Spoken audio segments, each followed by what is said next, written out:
I know that I was involved in the first part, and so it makes me feel good to know what the heck they're doing. I know what they're doing.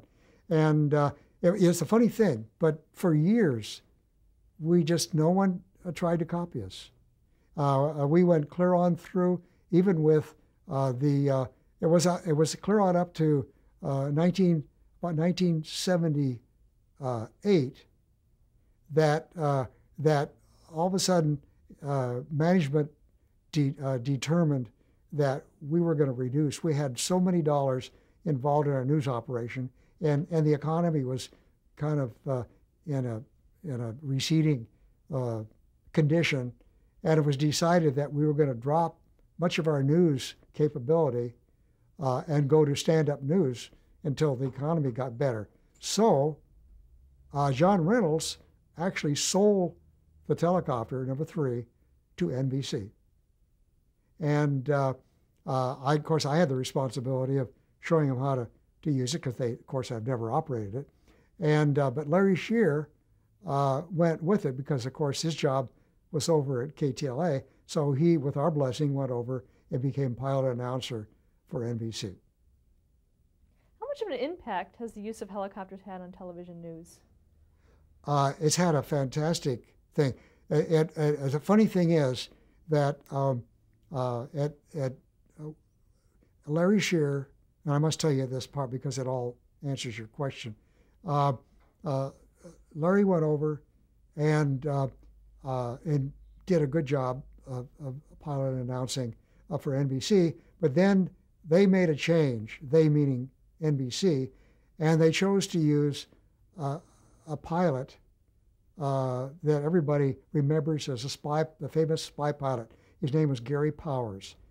He had never flown a helicopter in his life, but he was willing to come on board because he loved the thought of doing what he was asked to do and would be paid for, as to fly and announce for the copter.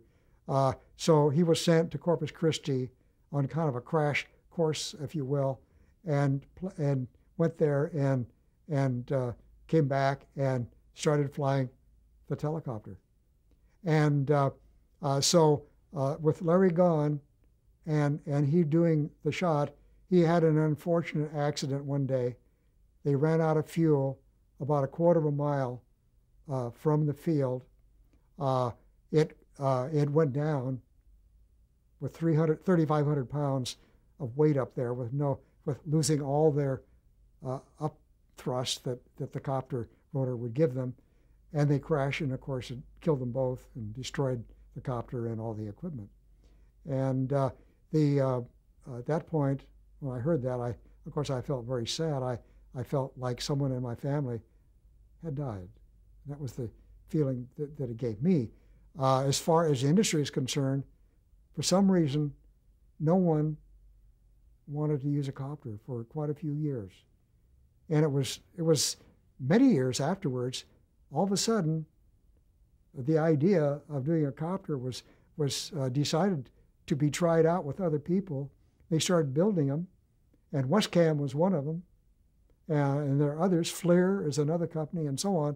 And they all started building them and actually trying to not only serve the broadcast industry, but to serve other industries such as the military, fire, police, and so forth. And they develop actually worldwide markets. And so it's made a huge impact. And now there's hardly a station these days that doesn't use a helicopter. But it's also rather amazing that the things that we're able to accomplish in Telecopter #3, that they're not doing an awful lot more than what we did in those days.